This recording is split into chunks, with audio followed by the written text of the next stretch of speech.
ஒருவேளை அந்த பையன் சொன்ன மாதிரி உண்மையாக இருக்குமோ? நம்ம ஒத்துக்காட்ட மாட்டோம் தான் அப்படி சொன்னாலா?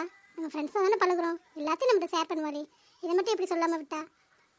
எது உண்மைனே தெரியலையே. அவள் இப்படி பண்ணுவான்னு நினைக்கவே இல்லை. யாரையுமே நம்பக்கூடாது போல. எல்லாரும் நல்ல முகத்துக்கு முன்னாடி சிரிச்சு பேசுறாங்க, பின்னாடி வேற மாதிரி இருக்காங்க. யாரை நம்புறதுனே தெரியல. ஸ்வேதாவை எவ்வளவு நம்பினி, என்கிட்ட எதுவும் மறைக்க மாட்டேன் அப்படின்னு நம்பினேன். இப்ப பாரு, அவளே என்கிட்ட மறைச்சிக்கிட்டு இருக்கா. நான் என்ன அப்படியே வேணான்னு சொல்ல போறேன்? நல்ல பையனா இருந்தா நானே பேசி கம்பல் பண்ணி கல்யாணம் பண்ணி வச்சிருவல்ல. அந்த பையனை பார்த்தா நல்ல பையனாவும் தெரியல. அன்னைக்கே எப்படி பேசினேன், இவன் ஏன் அவனை போய் லவ் பண்றா, அதையும் என்கிட்ட இருந்து மறைக்கிறா, என்னன்னே புரியல. சரி, நம்மள அந்நியமா நினச்சிட்டு போட்டோம். நம்ம என்ன பண்றது? அவன் நல்லதுக்காக தான் நம்ம யோசிப்போம். நம்மள்ட்ட வந்து சொன்னா பார்க்கலாம். இருந்தாலும் மனசு கஷ்டமா இருக்கு. நம்மள்ட்டே அன்னைக்கு அவனை பிடிக்காத மாதிரி பேசிட்டு இன்னைக்கு அவன் கூட படத்துக்கு வந்திருக்கானா, மனசுக்கு வேதனையா இருக்கு. இந்த ஒரு வார்த்தை சொல்லியிருக்கலாம்ல. சரி, பார்த்துக்கலாம். நம்மள்ட்ட சொல்லணும்னு அவசியமா? நான் நேற்று வந்தவன், என்கிட்ட எதுக்கு சொல்லணும்? நம்ம என்ன பண்றது? எல்லாருக்கும் நல்ல செய்யணும் தான் நினைக்கிறோம். யாருமே நம்மளை புரிஞ்சுக்க மாட்டேங்கிறாங்க. அண்ணி, இன்னமும் யோசனையா இருக்கீங்க? ஆஃபீஸ் கிளம்பலையா? டைம் ஆச்சு. இல்லைம்மா, ஒன்றும் இல்லை, சும்மா தான். மனசே சரியில்லை, லேட்டாக தான் இருந்துருச்சு. கொஞ்சம் லேட்டாக தான் கிளம்பி போகணும். நீ கிளம்பிட்டியா? காலேஜ் போலையா? நான் கிளம்பிட்டேன். நீ உங்கள்கிட்ட கொஞ்சம் பேசலான்னு தான் வந்தேன். எப்படி ஆரம்பிக்கிறதுன்னு தெரியல. நீங்கள் நீ தப்பாக தான் நினச்சிருப்பேன்னு நினைக்கிறேன். சாரி நீ, நான் வேணும்னே அப்படி பண்ணலை. அவன் தான் கம்பல் பண்ணி கூட்டிகிட்டு போனேன். அதுவும் என்னை ஏமாற்றி கூட்டிகிட்டு போயிட்டு இப்படி பண்ணுவேன் நான் நினைக்கவே இல்லை. நீங்கள் என்னை தப்பாக நினச்சிருப்பேன்னு தெரியும். அதான் உங்கள்கிட்ட பேசலான்னு வந்தேன். காலையிலே வந்தேன், நீங்கள் தூங்கிட்டு இருந்தீங்களா, அதே போயிட்டேன். அதான் இப்போ வந்தேன். நீங்கள் எதுவும் என்னை தப்பாக தான் நினச்சிக்கிட்டு இருக்கீங்க. இல்லைம்மா, நான் எதுக்கு தப்பாக நினைக்க போகிறேன்? என்கிட்டலாம் நீ எல்லாத்தையும் சொல்லணும்னு என்ன அவசியமா? நீ நேற்று வந்தவ தானே, என்கிட்டலாம் ஒன்றும் சொல்லணும்னு அவசியம் இல்லை. நீ நல்லா இருந்தால் சரிதாம்மா. சரி, நீ கிளம்பு. என்கிட்ட என்ன பேச போகிறேன்? எனக்கும் டைம் ஆச்சு, நானும் கிளம்புறேன். என்ன நீ இப்படி பேசுறீங்க? நீங்களே இப்படி பேசினா அப்புறம் எனக்கு யார் தான் சப்போர்ட் பண்ணுவா? நான் சொல்கிறது யாருமே புரிஞ்சுக்க மாட்டீங்களா? நான் பாவம் தானே. என்னை அங்கே பார்த்தோன்னே என்ன நடந்துச்சுன்னே தெரியாமல் என்னை தப்பாக நினச்சிக்கிட்டு இருக்கீங்களே. எல்லாத்தையும் உங்கள்கிட்ட தானே சொல்லுவேன். இல்லைம்மா, அப்படிலாம் ஒன்றும் இல்லை. எனக்கு பேசுறதுக்கு மனசு சரியில்லை. அதான் நீனே அன்னைக்கு பற்றியா பிடிக்கலன்னு பேசிட்டு அப்புறம் மறுபடியும் அவன் கூட படத்துக்கு வந்திருக்க. அதை பார்க்கும்போது எனக்கு எவ்வளோ இதாக இருக்கும், எவ்வளோ கஷ்டமாக இருந்திருக்கும் தெரியுமா? நம்மள்ட்ட அப்படி பிடிக்காத மாதிரி பேசினா இன்னைக்கு படத்துக்கு வந்திருக்கா அப்படின்னு நினச்சி எனக்கு மனசு எவ்வளோ கஷ்டமாக இருக்கும். என்ன சொல்லாமல் இருந்திருக்க பார்த்தியா? உங்கள் அண்ணன்ட்டே எல்லாத்தையும் சொல்லுவேன். உங்கள் அண்ணன் மட்டும் இதை பார்த்துருந்தாருன்னு வச்சுக்கவே என்ன நடந்திருக்குன்னே தெரியாது. அதை நீங்கள் நான் என்னை சொல்லவே விட மாட்டீங்களா? என்ன நடந்துச்சுனே தெரியாமல் இப்படி பேசிக்கிட்டு எப்படி? அந்த பையனை எனக்கு பிடிக்காதான். அவன் ஏதோ பழி வாங்க தான் பண்ணிக்கிட்டு இருக்கேன். நான் காலேஜ் விட்டு வர்றதுக்காக தான் வந்தேன். அவன் பார்த்துக்க கூப்பிட்டு டிக்கெட் 2 புக் பண்ணி இப்போ பார்த்துக்க இவன் அம்மா கூப்பிட்டாங்கன்னு போகிறேன்னு சொல்கிறேன். டிக்கெட் வீணாக போயிடும், படத்துக்கு வரையான்னு கேட்டேன். நானும் கம்பல் பண்ணி முடியாதுன்னு தான் சொன்னேன். அவனும் கூட்டிகிட்டு போயிட்டேன். நான் என்ன தான் பண்ணுறது? அங்கே போய் பார்த்தா வேறு மாதிரி பேசுனேன். யாரை நம்புறதுன்னே எனக்கு தெரியல. நெசமாக தான் சொல்லியா ஸ்வேதா? அட ஆமாங்க நீ, நான் எதுக்கு உங்கள்கிட்ட பொய் சொல்ல போகிறேன்? பொய் சொல்ல வேண்டிய அவசியம் எனக்கு என்ன இருக்குது? லவ் பண்ணுறேன்னா நான் ஒத்துக்க போகிறேன். உங்கள்கிட்ட போய் சொல்லாமல் இருப்பேனா? லவ் பண்ணால் நீங்கள் தானே எனக்கு சேர்த்து வைப்பீங்க. நான் இப்போவும் சொல்கிறேன், நான் யாரையாச்சும் லவ் பண்ணால் கண்டிப்பாக உங்கள்கிட்ட தான் வந்து சொல்லுவேன். நான் மறைக்கலாம் மாட்டேன். ஆனால் இவனெல்லாம் எனக்கு பிடிக்காது, நீ பின்னாடி சுத்தாதுன்னு எவ்வளவோ சொல்லி பார்த்துட்டேன். அதையும் கேட்க மாட்டேங்கிறேன். இப்படி பார்த்தா இந்த மாதிரி பண்ணுறேன். அண்ணன் பார்த்துருந்தா என்ன ஆயிருக்கும்? ஆத்தாடி, எனக்கு பயமாக இருக்கு. அவன் பேச்சை நம்பவே கூடாது. அவனை நம்பி நான் போனதான் முதல்ல தப்பு. நீ சொல்கிறதும் கரெக்டு தான். யோசிச்சு பார்க்குற மாதிரி தானே இருக்குது. என்கிட்ட போய் சொல்கிறதுக்கு உனக்கு இல்லை. இருந்தாலும் ஒரு நாளிலே சாரி சொன்னாங்கிறதுக்காக அவன் பின்னாடி போனதெல்லாம் எனக்கு என்னமோ தப்பாக தான் படுது. ஒரே நாளில் எப்படி ஒருத்தவங்க மாறுவாங்க? மாறுறதுக்கும் கொஞ்சம் டைம் ஆகும். அட்லீஸ்ட் 1 வாரமாச்சும் ஆகும். 1 வாரம் இல்லைனாலும் ஒரு 2-3 நாளாச்சும் ஆகும். திடீர்னு ஒருத்தர் மாறுறேன்னா அது பொய்யா தானே இருக்கும். மனசில் பழிவாங்க எண்ணத்தை வச்சுக்கிட்டு தான் அப்படி பண்ணுவேன். அந்த மாதிரிலாம் நீ யோசிச்சு பார்க்கவே இல்லையா? கூப்பிட்டாங்கிறதுக்காக போயிட்டேன். மாறினவனாவே இருக்கட்டும். எந்த நம்பிக்கையில் நீ அவன் பின்னாடி போனேன்? இல்லைங்க நீ, ஃப்ரெண்டுன்னு சொல்லி என் மண்டையே கழுவிட்டேன். எதுவுமே யோசிக்காமல் போயிட்டேன். இப்போ அதை நினச்சி பார்க்கும்போது எவ்வளோ பெரிய முட்டாள்தனம்னு தெரியுது. சாரி நீ. இப்போ சாரி கேட்டு ஒன்றும் பண்ண முடியாது ஸ்வேதா. நான் பார்த்தா கண்டி சரியாக போச்சு. இதுவே உங்கள் அண்ணனோ வேறு யாராச்சும் பார்த்துருந்தா உன் நிலமை என்ன ஆயிருக்குன்னு சொல்லு. மாப்பிள்ளையை பார்த்து நேரம் கல்யாணத்துக்கு ஏற்பாடு பண்ணியிருப்பாங்க. இனிமேல் இந்த மாதிரி வேலையெல்லாம் வச்சுக்காத. எதாக இருந்தாலும் என்கிட்ட சொல்லு, நம்ம பார்த்துக்கலாம். சரியா? ஆமாங்க நீ, இனிமேல் என்ன பண்ணாலும் யோசிச்சு தான் பண்ணுவேன். இருந்தாலும் அந்த நாயி காலேஜில் இருக்கும்போது ஒரு மாதிரி பேசுது, இங்கே வந்தோன்னே என்ன மாதிரி பேசுதோ. சரியாக நல்லா தான் இருப்பேன் போல. எப்படிப்பட்டவனா இருக்கேன்? ஆத்தாடியோ, கொஞ்சம் நல்லவனா நானும் கொஞ்சம் நேரத்தில் ஏமாந்துட்டேன். இப்படி தான் பொண்ணுகள் எல்லாம் ஏமாத்துறாங்க போல. இதுக்குன்னே பாதி பேர் திரியிறாங்க. எல்லாரும் அப்படி இல்லைம்மா. இல்லை நீ, நான் எல்லாரையும் சொல்லலை, ஒவ்வொரு சிலரை தான் சொல்கிறேன். எல்லாரையும் நான் சொல்ல மாட்டேன். ஏன், எங்கள் அண்ணன் கூட இருக்கேன். எங்கள் அண்ணன்லாம் எவ்வளோ நல்லவன், அவனெல்லாம் சொல்லுவேனாண்ணா? ஒரு சிலர் அப்படி இருக்காங்க. என்ன பண்ணுறது? யாரையுமே நம்புற மாதிரி இல்லை. சரி விடு ஸ்வேதா, உனக்கு இப்போவாச்சும் அவனை பற்றி புரிஞ்சிச்சு, அது வரைக்கும் நல்லது. இதோடையாச்சும் போச்சேன்னு சந்தோஷப்படு. இனிமேல் அவனை நம்பி எந்த விஷயத்துலையும் இறங்காது. சரியா? உனக்கு நல்ல பையன், உன்னை தேடி வருவேன். ஆனால் ஒன்று, லவ் பண்ணியேன்னா இந்த அண்ணிக்கிட்ட தான் முதல்ல சேர்த்து சொல்லணும். நான் தான் உன்னை சேர்த்து வைப்பேன். கண்டிப்பாக நீ, உங்கள்கிட்ட தான் கண்டிப்பாக சொல்லுவேன். உங்கள்கிட்ட சொல்லாமல் வேறு யார்கிட்ட சொல்ல போகிறேன்? நீங்கள் தான் எங்களை சேர்த்தே வைக்கணும். கண்டிப்பாக லவ் பண்ணணும்னு ஆசை தான். எனக்கான பையன் வருவான்னு காத்துக்கிட்டு இருக்கேன். பார்க்கலாம் வருவானா என்னென்னு. கண்டிப்பாக வருவேன். உன் மனசுக்கு ஏற்ற மாதிரி, உனக்கு பிடிச்ச மாதிரி பையன் தான் உனக்கு கிடைப்பேன். எனக்கு உங்கள் அண்ணன் கிடைச்ச மாதிரி. ரொம்ப தேங்க்ஸ் அண்ணி. நீங்கள் அண்ணியாக கிடைச்சதுக்கு நான் ரொம்ப கொடுத்து வச்சிருக்கணும். ஆமாம், காலையில் என்ன சாப்பாடு செஞ்சீங்க? எனக்கு பசிக்குது. நைட்டு கூட ஒழுங்காக சாப்பிடல. நைட்டே உங்கள்கிட்ட பேசலான்னு பார்த்தேன். நீங்கள் படத்துக்கு போயிட்டு லேட்டாக தான் வந்துங்களா? அதோட சரி டயர்டாக இருப்பீங்க, தூங்கும் இன்னும் வரல. அதோட நானும் சாப்பிடாம படுத்துட்டேன்னா இப்போ காலைல பசிக்குது. என்ன செஞ்சீங்க? இதுக்கெல்லாமல் சாப்பிடாம படுப்பேன். காலையில் உனக்கு பிடிச்சது தான். டிஃபனா? இல்லைம்மா, மாவு காலி ஆயிடுச்சு. இன்னைக்கு சாப்பாடு தான், ஒரு நாள் அட்ஜஸ்ட் பண்ணிக்க. சாப்பாடு குழம்புல எனக்கு பிடிச்சது எண்ணெய் கத்திரிக்காய் குழம்பு வச்சுருக்கீங்களா? கரெக்டாக சொல்லிட்டியே. எண்ணெய் கத்திரிக்காய் குழம்பு, உருளைக்கிழங்கு வறுத்து வச்சுருக்கேன். போய் சாப்பிடு. ரொம்ப தேங்க்ஸ் அண்ணி. என் மேலே கோவம் இருந்தாலும் எனக்கு பிடிச்சதா செஞ்சு வச்சுருக்கீங்க பாருங்க. நீங்கள் ரொம்ப ரொம்ப சூப்பர். எனக்கு பிடிச்ச அண்ணி. எனக்கு என்ன சொல்கிறதுனே தெரியல. நீங்கள் அண்ணியாக கிடைச்சதுக்கு நான் தான் கொடுத்து வச்சுருக்கணும். எங்கள் அண்ணன் எப்படியோ தெரியல, நான் ரொம்ப கொடுத்து வச்சுருக்கேன்ப்பா. சரி, நான் போய் சாப்பிட்றேன். நீங்கள் சொல்லும் போதே எனக்கு பசிக்க ஆரம்பிச்சிருச்சு. நீங்கள் சாப்பிடுங்க வந்த அப்புறம். சரிம்மா, நீ சாப்பிட்டு கிளம்பு. நான் அவ்வளோதான் குளிச்சுட்டு வந்து சாப்பிட்டு கிளம்பிடுறேன். உங்கள் அண்ணன் எங்கே ஆளையே காணும்? அண்ணன் கீழே இருப்பேன்னு நினைக்கிறேன். நான் வர சொல்கிறேன். சரி, வர சொல்லு. வேதா பக்கம் ஏதோ தப்பாக நினச்சிட்டேனே. இந்த காலத்தில் இப்படி பசங்க இருக்காங்களா? இருப்பாங்க. இந்த மித்ரா இருக்கால, அவளை மாதிரி அவளை தானே இருக்கா. பொண்ணே இப்படி இருக்கானா? பசங்க இதுக்கு மேலே தானே செய்வாங்க. என்ன மேடம் பண்றீங்க? என்ன டீ தான் குடிச்சுக்கிட்டு இருக்கீங்க போல. கார்த்தி, இல்லை கார்த்தி, நீங்களும் என்னை எழுப்பாமல் போயிட்டீங்க. அசதியில் நைட்டு படம் பார்த்துட்டு லேட்டாக தானே வந்தோம். அப்படியே நான் தூங்கிட்டப்பா. இங்கே எழுப்பியிருக்கலாம்ல. எழுப்பி இருக்கலாம் தான். நீ நல்லா அசந்து தூங்கிட்டே இருந்தியா? உன்னை எழுப்புறதுக்கு மனசே வரல. அதான் நான் கிளம்ப ஆரம்பிச்சிட்டேன். இவ்வளோ நேரம் டீ குடிச்சிட்டே இருக்க. இந்த புருஷனுக்கு ஒரு டீ போட்டு தரணும்னு உனக்கு தோணவே இல்லை இல்லை? என்ன கார்த்தி, நீங்கள் டீ குடிக்கலையா? நீங்கள் டீ குடிச்சிட்டு குளிக்க போயிருப்பீங்கன்னு நினச்சேன். இப்போ வேணா போய் போட்டுட்டு வரட்டுமா? எனக்கு அதெல்லாம் வேணாம். நீ குடிக்கிற டீ தான் வேணும். சீச்சி, இது எச்சி. இதை போய் குடிப்பாங்களா? நீங்கள் வேற. உங்களுக்கு நான் சூட இஞ்சி ஏலக்காய் எல்லாம் நச்சு போட்டு கம்மன்னு எடுத்துகிட்டு வரேன். ஆமாம், இப்போ டீ குடிச்சிங்கன்னா நீங்கள் எப்படி சாப்பிடுவீங்க? சாதனா, நான் சொன்னதை மட்டும் செய்யறியா? எனக்கு நீ குடிச்சுக்கிட்டு இருக்கீல்ல, அதுதான் வேணும். சொன்னது புரிஞ்சுச்சா இல்லை புரியலையா? இல்லை கார்த்திக், இது எச்சி. அதுவும் நான் பாதி குடிச்சிட்டு வேணாம், நான் வேற போட்டுட்டு வரேன். என்னடி எச்சி எச்சிங்கிற? நமக்குள்ள என்ன எச்சி? நான் மிச்சம் வச்ச சாப்பாட்டை நீ சாப்பிட மாட்டியா? அதே மாதிரி தான் உன்னோட டீயை நான் குடிக்கிறேன். அதோடையும் நீ குடிச்சிட்டு வச்சது அவ்வளோ டேஸ்டாக இருக்கும், அமிர்தமாக இருக்கும். அதனால தான் கொடு. என்ன கார்த்திக் இது? இப்படிலாம் பேசுறதுக்கு எங்கே கற்றுக்கிட்டீங்க? படம் ஓவராக பார்ப்பீங்க போல, அதான் இப்படி பேசிக்கிட்டு இருக்கீங்க. அமிர்தமாக இருக்குமாம்ல? இருக்கும். எப்போ மாதிரி தான் இருக்கும். சும்மா இந்த உள்டாலாம் விடாதீங்க சரியா? அவங்களுக்கு போய் நான் போட்டு எடுத்துக்காரு. அடியே, பொண்டாட்டிட்டு எச்சில குடிக்கிறது அவ்வளோ டேஸ்டா இருக்கும்டி. உனக்கு அந்த அருமை எங்கே தெரிய போகுது? நீ வேற, நான் மிச்சம் வச்ச சாப்பாட்டை மட்டும் நீ டேஸ்டா இருக்குன்னு சாப்பிடுறியல்ல. நான் ஒன்றும் டேஸ்ட்டாக இருக்குன்னா சாப்பிடல. சாப்பாடு வீணாக போயிடுமே அப்படிங்கிறக்காக தான் சாப்பிட்றேன். அப்படியா? சாப்பாடு வீணா போயிருங்கிறதுக்காக தான் சாப்பிடுறியா? அப்ப எங்க அம்மா மிச்சம் வச்சு கொட்டுறாங்க, அப்பா மிச்சம் வச்சு கொட்டுறாங்க. ஸ்வேதா அவெல்லாம் ரொம்ப பண்ணுவா. இந்த மித்ராவதி எதிர்காலே அவளும் தான் கொட்டுவா. அவங்க எல்லாத்தையும் நீ சாப்பிடுவியா? அவங்கள்ட்ட எப்படி சாப்பிட முடியும்? நான் சாப்பிட முடியாதுல்ல. உங்கள் சாப்பாடுனா நான் சாப்பிடுவேன், மற்றவங்க சாப்பாடுலாம் நான் சாப்பிட முடியாது. உங்கள் சாப்பாடு சாப்பிடலாம், எனக்கு பிறக்க குழந்தை அது சாப்பாடும் சாப்பிடலாம். மற்றபடி யார் சாப்பாடையும் நான் சாப்பிட மாட்டேன். இப்ப தெரியுதா? பாசம், ஆசை, காதல் எங்கே அதிகமா இருக்கோ அவங்க சாப்பாடு தானே சாப்பிட முடியும். அவங்க சாப்பாடு தான் சாப்பிட்டாலும் டேஸ்டா இருக்கும். இதுவே மற்றவங்க மிச்சம் வச்சதை சாப்பிட்டோம்னு வச்சுக்க, நமக்கு சாப்பிட பிடிக்குமா? ஒரு மாதிரி இருக்கும்ல. இதுவே என் சாப்பாடு சாப்பிட்டீங்கன்னா உனக்கு எப்படி இருக்கும்? அந்த ஃபீலே வராதுல்ல. அது மாதிரிதான் நீ எட்டி வச்ச டீயை குடிச்சா எனக்கு அவ்வளோ சூப்பரா இருக்கும், தெரியுமா?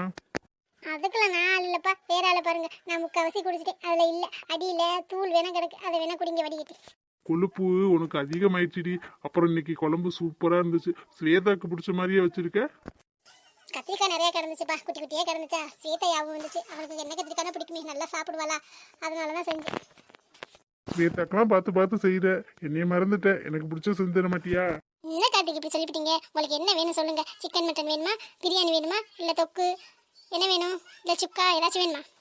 எனக்கு நான்வெஜ் ஐட்டம் சாப்பிட்றத விட சாம்பார், ரசம், கூட்டு, பொரியல், அவியல், அப்புறம் அப்பளம், பாயாசம் எல்லாம் ஒரே இலையில வச்சு சாப்பிட்டோம்னா எனக்கு அவ்வளோ பிடிக்கும். அப்புறம் ஒரு வடை செஞ்சு தருவியா?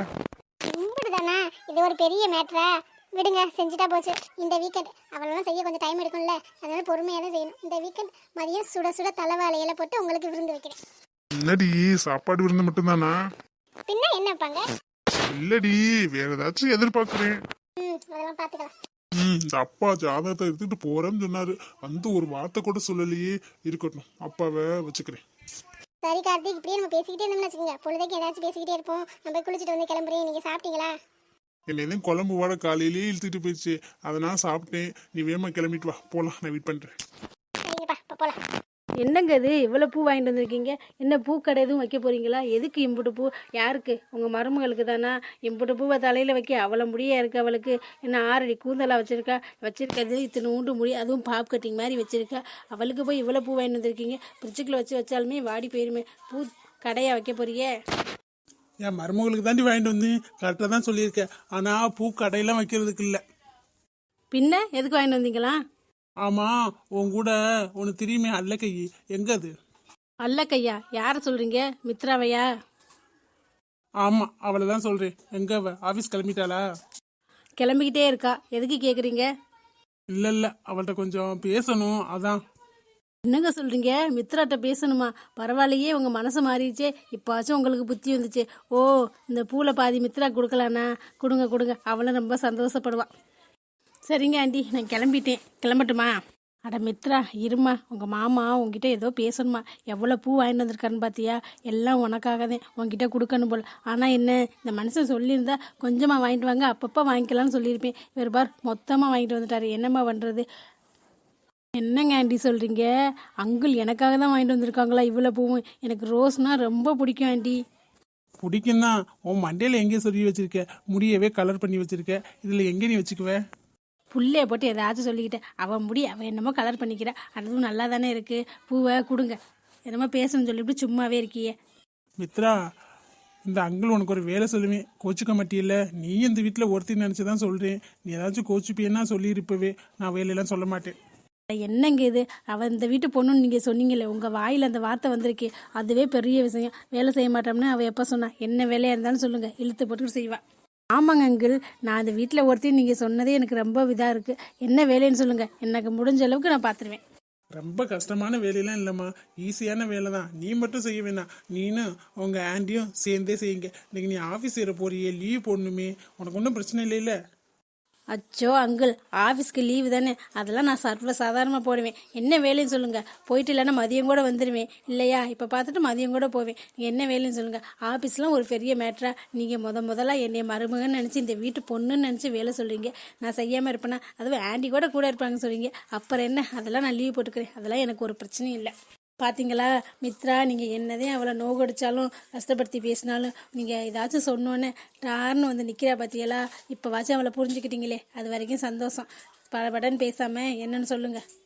அது ஒன்றும் இல்லைம்மா, அன்னைக்கு சாதம் எடுத்துகிட்டு போனல, உங்களுக்கு சாந்தி முகூர்த்தத்துக்கு ஏற்பாடு பண்ணேன். இன்னைக்கு தானே நாள் குறிச்சு கொடுத்துருந்தாரு, மறந்துட்டியோ? ஒரு வாரம் சொன்னல, அதோட நீ மறந்துட்ட போல. ஆமாம், என்ன கிளம்பின்னு உன்னை சொல்லாமல் விட்டுட்டல, அதனால உனக்கு தெரியாது. அதான் இவ்வளோ பூ வாங்கிட்டு வந்திருக்கேன். ரூமை நல்லா டெக்கரேட் பண்ணி வச்சுருங்க. அவங்க ஆஃபீஸ் கிளம்பிட்டாங்கல்ல, அவங்களுக்கு தெரியக்கூடாது. சாயங்காலம் அவனுக்கு நான் சர்ப்ரைஸாக சொல்லிக்கிறேன், சரியா? ரூமை நல்லா டெக்கரேட் பண்ணி வச்சு நல்லா அழகுபடுத்திடணும். ஆள் கூப்பிட்டா வெளியில் காசு கூட கேட்குறாங்க. அதனால தான் நீங்கள் உங்களால் முடிஞ்ச அளவுக்கு டெக்கரேட் பண்ணி வச்சுருங்க. நான் வந்து பார்த்துட்டு கொஞ்சம் ஆல்டர் பண்ணிக்கிறேன். எங்க எங்களை பார்த்தா உங்களுக்கு எப்படி தெரியுது? மித்ராவை பார்த்து இந்த வேலை செய்ய சொல்றீங்களா? அவள் இந்த வீட்டுக்கு மருமகளை வர போறவ, அவன் கார்த்தி கூட வாழ போறா. அவள் வாழ வேண்டிய இடத்துல அந்த வேலைக்காரியை வச்சு பார்ப்பீங்களா? என்ன நினச்சிக்கிட்டு இருக்கீங்க நீங்கள்? இதுக்கு தான் கூப்பிட்டு இருந்துருந்துச்சு, அவளை நான் கூப்பிட்டுருக்கவே மாட்டேன். இதுக்கு தான் ஆசையாக பாசமாக இந்த வீட்டு பொண்ணுன்னு சொல்லி கூப்பிட்டீங்களா? இந்த வீட்டு பொண்ணாக இருந்தால் நீங்கள் இப்படி பண்ணுவீங்களா? ஆமாம்மா, நம்ம கார்த்திக்கு சாதனாக்கு நம்ம தானே செய்யணும். இவன் இந்த வீட்டு பொண்ணாக இருக்கனால தானே இவ்வளோ செய்ய சொல்கிறேன். இல்லைன்னா ஸ்வேதா கிட்ட கூட சொல்லியிருப்பேன். அவள் ஆசைப்பட்டு செய்வா, அண்ணனுக்காகவும் அன்னிக்காகவும். அவள் காலேஜ் போயிட்டா, முன்னாடியே சொல்லாமல் விட்டுட்டேன். இருந்தாலும் மித்ரா சும்மா சாப்பிட்டுட்டு இங்கே வெட்டியாக தானே இருக்கா? இல்லை காசு எதுவும் கொடுக்குறாளா? இல்லை, அதுக்காக இந்த வேலை பார்க்கட்டும், ஒன்றும் தப்பு இல்லை. வேகமாக ரெடி பண்ணி வச்சிடணும் அவங்க வரதுக்குள்ளே, சரியா? ரெடி பண்ணி வச்சுட்டு ரூமை பூட்டி வச்சுட்டு சாவி என்று தந்துருங்க. என்ன அங்கிள் நீங்கள் எப்படி பேசுகிறீங்க? நீங்கள் எப்படி பேசுகிறீங்கன்னு நான் நினச்சி கூட பார்க்கல. நீங்கள் கூப்பிட்டு எனக்கு ஏதோ வேலை சொல்கிறேன்னு நினைக்கவும் எனக்கு எவ்வளோ பெருமையாக இருந்துச்சு தெரியுமா? நீங்கள் என்னை ஏற்றுக்கிட்டே அப்படின்னு. ஆனால் இப்படி பண்ணுவீங்கன்னு நினைக்கவே இல்லை. இதுக்கு தான் நான் இங்கே இருக்கேனா? சரிம்மா, உன்னால் முடிஞ்சா செய்ய. இல்லையா, உனக்கு இருக்க முடியல, இந்த வீட்டை விட்டு கிளம்பிடு. என் ஃப்ரெண்டுக்கு பக்கத்தில் ஒரு ரூம் இருக்குன்னு கூட சொன்னேன், அங்கே நான் சேர்த்து விட்டுறேன். இப்போவே போனாலும் ஒரு பிரச்சனையும் இல்லை. நீ என்ன சொல்கிற? இல்லை அதெல்லாம் நாங்கள் பார்த்துக்குறோம், நீங்கள் போங்க. ஏதாச்சும் சொன்னாதான், இப்படி சொன்னாதான் வேலை பார்ப்பியே, இல்லைன்னா தலையாட்ட வேண்டியது தான். என்ன மித்ரா, லீவு சொல்லிட்டு வந்துடுறியா? என்னங்க ஆண்டி, நான் இங்கே வந்ததே தப்பாக போச்சு. நான் என்ன நினச்சி வந்தேனோ அது நடக்கவே நடக்காது போல். போங்க ஆண்டி, உங்களை நம்பிக்கிட்டு இருந்தா இங்கே பாருங்கள், இப்போ என்ன வேலை பண்ண வேண்டியதாக இருக்குது. அங்கிள் கூப்பிடவும் ஏதோ நம்மளை ஆசையாக பாசமாக கூப்பிடுறாரு. அப்புறம் தான் நினச்சி ஆசையாக ஓடி வந்தேன் தெரியுமா. ஆனால் இப்போ பாருங்களே, இப்படி ஆகி போச்சு. இதுக்கு தான் நான் இங்கே இருக்கேன். நான் பேசாமல் போயிடுவேன் ஆண்டி. நீ எதுக்குமா போகணும்? நீனா போகக்கூடாது, நீ இங்கே தான் இருக்கணும். நீ என்னோட மருமக, நீ இங்கே தான் இருந்தே ஆகணும். நீ போகணுன்னா எங்கே போவப்ப? நீ எங்கேயாச்சும் போய் இருந்துக்கிறேன் ஆண்டி. அங்கிள் கூட சொன்னார் எதே ரூம் இருக்குன்னு, அங்கே கூட சேர்த்து விட சொல்லிக்கிறேன். இங்கே இருந்து இதெல்லாம் நான் பார்க்கணுன்னு எனக்கு என்ன அவசியமா சொல்லுங்கள். எனக்கு மனசு எவ்வளோ கஷ்டமாக இருக்கும். அதுவும் நானே ரூம்லாம் டெக்கரேட் பண்ணி கொடுக்கணுன்னா எனக்கு எவ்வளோ வலிக்குது தெரியுமா. என்னை யாருமே புரிஞ்சுக்க மாட்டேங்கிறாங்க. சரிம்மா, ஏதாச்சும் ஒன்று பண்ணலாம். ரூம் தானே டெக்கரேட் பண்ணி போகிறோம், நைட் வரைக்கும் டைம் இருக்குல்ல, ஏதாச்சும் ஒன்று யோசிக்கலாம். சரியா? நீ இதுக்காக சும்மா அழுகாத. இங்கே பாரு, ஆண்டி மனசு ரொம்ப கஷ்டப்படுதுமா. நீ அழுது என்ன மனசு தாங்க மாட்டேங்குது. நீ அழுகாத, நான் ஆண்டி ஏதாச்சும் யோசிக்கிறேன். சரிங்க ஆண்டி, உங்களுக்காக. அப்புறம் எல்லாம் முடிஞ்சிச்சுன்னா நான் கிளம்பிடுவேன். சரிம்மா, ஆண்டி இருக்கேன், ஒன்றும் ஃபீல் பண்ணாத. என்கிட்டே வா. எப்படி சாந்தி முகூர்த்தம் இன்னைக்கு நடக்குதுன்னு பார்க்குறேன். நானே டெக்கரேஷன் பண்ணணுமா? எனக்காக வேணாலும் நான் பண்ணுவேன். உங்களுக்காக நான் எதுக்கு பண்ணணும்? நான் இருக்க வேண்டிய இடத்துல நீங்கள் ரெண்டு சந்தோஷமாக இருப்பீங்களா? உங்களை இருக்க விட்டுருவேனா? இன்னைக்கு ஏதாச்சும் ஒரு கோல்மால் பண்ணி ஆண்டி மனசை மாற்றிட்டல, ஏதாச்சும் ஒரு ஐடியா பண்ணிடுவாங்க. ஐடியா பண்ணி நிப்பாட்டுறேன். ஆண்டியும் கொஞ்சம் அழுதா போதும் போலயே மனசு இலகிதே. பரவாயில்ல, நம்ம மேலே பாசம் தான் வச்சுருக்காங்க. நம்ம மேலே பாசமா இல்லை நமக்கு சொத்து இருக்குன்னு சொன்னோமே அது மேலே பாசமானு தெரில. உண்மை தெரிஞ்சால் தானே தெரியும். உண்மை தெரியவே கூடாது. இந்த சாதனாவுக்கு தான் தெரிஞ்சு போச்சு. அவன் என்ன ஆண்டிகிட்ட சொல்லலை போல. சொல்லாத வரைக்கும் நல்லதே. அதுக்கு முன்னாடி நம்ம காரியத்தை சாதிச்சுக்கணும். என்ன மீறாது? இப்போ எதுக்கு என்னை வர சொன்னேன்? இப்படி எதுக்கு கையை பிடிச்சிக்கிட்டே நிற்கிற? என்ன பண்ணுறேன்னு எனக்கு சுத்தமாக புரியல. நடு ரோட்டில் யாராச்சும் புருஷன் முன்னாடி கையை பிடிச்சிக்கிட்டு போனாலே திட்டுவேன். தோளில் கை போட்டு போனால் பைக்லலாம் உட்காந்துருக்கும் போது போனாலே திட்டுவேன். வீட்டில் போய் இதெல்லாம் பண்ண மாட்டாங்களா அப்படின்னு. இப்போ நீ என்ன கையை பிடிச்சிக்கிட்டு விடவே மாட்டேங்கிற? என்னாச்சு சொல்லு. யாராச்சும் பார்த்துக்கிட்டு இருக்காங்கல்ல, என்ன நினைப்பாங்க? சொல்லுவேன் தான், எனக்கு பிடிக்காது தான். வெளியில் வந்து இப்படி கையை கோர்த்துக்கிட்டு நிற்கிறது அதெல்லாம் எனக்கு பிடிக்காது தான். இருந்தாலும் இப்போ பண்ணி தானே ஆகணும், வேறு வழியே இல்லை. ஏமாம்மா, பிடிக்கலையா? அப்படி இல்லை மீரா, நீ இந்த மாதிரி செய்ய மாட்டியே, புதுசாக செய்கிறியா? அதனால தான் கேட்டேன். மற்றபடி ஒன்றும் இல்லை. பிடிக்காம தான் லவ் பண்ணுறாங்களா? எல்லாம் அந்த அவன் பேர் என்ன, கிஷோர் அம்மா பார்த்து வச்சுருக்காங்கல்ல, அந்த பையன் டார்ச்சர் தாங்க முடியல. டெய்லி ஒரு நாளைக்கு எத்தனை மெசேஜ் தெரியுமா? ரிப்ளை பண்ணணுன்னா குட் மார்னிங் அனுப்பலைன்னா டொங் டொங் டொங்னு அனுப்பிக்கிட்டே இருக்கேன். இல்லைன்னா ஃபோன் பண்ணுறேன். தொல்லை தாங்க முடியல. அதான் இங்கே வர சொல்லியிருக்கேன் பேசுவோம்னு. நம்ம 2 பேரும் இப்படி பார்த்தோன்னு வச்சுக்க, காண்டாகி இந்த பொண்ணே வேணும்னு சொல்லிட்டு போயிடுவேன்ல, அதனால தான். உன் மேலே அவ்வளோ லவ்வா? பரவாயில்லையே. இப்போ வந்துடுவேன். நம்ம 2 பேரும் இப்படி இருக்கிறத பார்த்தா கோவம் வரும்ல. எந்த ஒரு பையனுக்காக இருந்தாலும் நம்ம கட்டிக்க போகிற பொண்ணு வேறொரு பையனோடு இருக்கிறத பார்த்தா கோவம் வரும்ல, அதனால தான் மாமா. பரவாயில்லடி, உன் மண்டையிலையும் மசாலா கொஞ்சம் இருக்கு. ரொம்ப பண்ணாதீங்க. என்ன மாமா அங்கேயே பார்த்துக்கிட்டு இருக்கீங்க? வந்துட்டானா? வந்துட்டானான்னு தெரியல. ஆனால் ஒரு பையன் நல்லா ஒயிட்டாக தான் இருக்கான். உன்னையே பார்த்துக்கிட்டே இருக்கேன். ஒன்னே இல்லை, நம்மளே பார்த்துக்கிட்டா இருக்கான். ஒருவேளை அவனாக தான் இருக்குமோ? நீ திரும்பி பாரு. ஓ கிஷோர், வந்துட்டீங்களா? உங்களை பார்க்கவே இல்லை. வாங்க வாங்க. என்ன மீரா இதெல்லாம்? இதை பார்க்கறதுக்கு தான் நீ வர சொன்னியா? இல்லை கிஷோர், உங்கள்ட்ட பேசலான்னு தான் வர சொன்னேன். திடீர்னு பார்த்தா இங்கே மாமா வந்து நின்னாரா. மாமாவை பார்த்தோன்னே என் கை சும்மா இருக்காது. கை தானாக போய் அவங்க கையோட சேர்ந்துக்கிறோம். அவங்கள ஒட்டி உரசி நிற்கலைன்னா எனக்கு அவ்வளோதான். காலும் ஓடாது, கையும் ஓடாது. அதனால அவங்க பக்கத்துலேயே எப்போ பார்த்தாலும் நிற்பேனா அப்படியே நின்று பழகி போச்சு. நீங்கள் அங்கேயே நின்று பேசுங்க எதாக இருந்தாலும். இங்கே பாரு மீரா, எனக்கு இப்படி இருக்கிறதெல்லாம் சுத்தமாக பிடிக்கல. உனக்கிட்ட அன்னைக்கே சொன்னல, அவனை கலட்டி விட்டுட்டேன்னு. என்ன பாஸ் பண்ணுறது? நானும் தான் பார்க்குறேன். இவன் என்னை கலட்டி விடுவா, நான் வேற யாராச்சும் பொண்ணை உசார் பண்ணலான்னு. கலட்டி விட மாட்டேங்கிறாளே. நீங்களாச்சும் கொஞ்சம் எடுத்து சொல்லுங்க.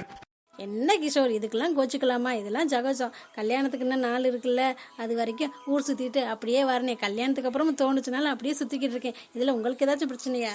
ஏச்சே, இதெல்லாம் சகஜமா போச்சுல. அப்படிலாம் எனக்கு ஒன்றும் பிரச்சனையும் இல்லை மீரா. நீ வாட்டுக்கு நல்லா வெளியில சுத்து. கல்யாணத்துக்கு அப்புறம் சுத்துறனாலும் யாருக்கும் தெரியாம சுத்து, சரியா? என்னடா அது, இவன் இப்படி இருக்கேன்? என்ன கிஷோர் சொல்றீங்க? உங்களுக்கு அப்ப எந்த பிரச்சனையும் இல்லையா? இல்லை மீரா, எனக்கு ஒரு பிரச்சனையும் இல்லை. எனக்கு உன்னைய கல்யாணம் பண்ணிக்கிட்டா போதும், அவ்வளோதான். ஃபிக்ஸ் ஆகிட்டு, அவ்வளோதான். மற்றபடி இந்த ஊர் சுற்றுறது இதெல்லாம் அதுலலாம் நான் கண்டுக்க மாட்டேன். ஏன்னா நான் இந்த காலத்து ஆள். இந்த கல்ச்சரில் என்னென்ன எப்படி நடக்குதுன்னு எனக்கு தெரியாதா? ஊருக்குள்ள ஒரு மாதிரி பேசுவாங்க. அதனால யாருக்கும் தெரியாமல் ஃப்ரெண்ட்ஸ் மாதிரி அப்படியே பழகிக்கிட்டு. ஓகே? ஐயோ, சரி மீரா செல்லம், நான் வரேன். நான் இதை பார்த்து காண்டாகி இந்த கல்யாணத்தை நிப்பாட்டிடுவேன். அப்படி தானே பிளான் பண்ணேன். அதெல்லாம் என்கிட்ட நடக்காது, சரியா? நீ பார்க்கணுன்னு வர சொல்லும் போதே எனக்கு கொஞ்சம் டவுட் வந்துச்சு. இப்போ கிளியர் ஆயிடுச்சு. சரி செல்லம், நான் வரேன். மறக்காமல் மெசேஜ் பண்ணு. இல்லைன்னு வச்சுக்க, நான் ஓயாமல் பண்ணுவேன், கால் பண்ணுவேன். ஓகேவா? மறுபடியும் இந்த மாதிரி சில்லித்தனமான வேலையெல்லாம் பார்க்காத. என்ன மீரா, உன் பிளான் சூப்பராக சக்ஸஸ் ஆயிடுச்சு போல. அட ஏமாம்மா நீங்கள் வேற, இவன் என்ன இப்படி வெட்டவனா இருக்கேன், இவன் நம்மளை பார்த்துட்டு காண்டாகி கல்யாணத்தை நிப்பாட்டிடுவேன் ரோசமானவன் நினச்சா சரியான ரோசம் கெட்டவனா இருக்கேன் போல. சரி, அவன் தான் சொல்லிட்டான்ல கல்யாணம் பண்ணிட்டு சுத்திக்கலான்னு, அப்புறம் என்ன உனக்கு பிரச்சனை? ஏய் என்னடி சைடு கேப்ல டேன்னு சொல்லிட்ட? பின்ன உங்களை கொஞ்சம் வாங்களோ பிச்சு பிடியும் பிச்சு பார்த்துக்க. அவன் நான் கலட்டி விடுறதுக்கு ஏதாச்சும் வழியை சொல்லு. இந்த மாதிரி பொசசிவ், இந்த மாதிரி காண்டாகிற வேலையெல்லாம் அவன் பண்ண மாட்டான் போல. வேற ஏதாச்சும் வழியில யோசிக்கணும். என்ன பண்றதுன்னு தெரியலையே. இவன் சரியான டேஞ்சரான ஆளா இருக்கேன் போல. உங்க அம்மா பிடிச்சதான் பிடிச்சாங்க, நல்ல டேஞ்சரான ஆளா தான் பிடிச்சிருக்காங்க. பார்ப்போம். பிளான்லாம் சொதப்புதே, வேறு ஏதாச்சும் நல்ல பிளானாக போடணும். சரி சரி, நீங்கள் போய் நல்ல பிளானாக போடுங்க, நான் கிளம்புறேன். நீ வர சொன்னேன்னு ஒடியாந்தேன், பார்த்தா இப்படி சொதப்புல ஆயிடுச்சா. யோசிக்கலாம் விடு, டைம் இருக்குல்ல, பார்த்துக்கலாம். ஒன்றும் ஆகாது, நம்ம கையை மீறி எதுவும் போகாது. சரிங்க மாமா, நீங்கள் கிளம்புங்க.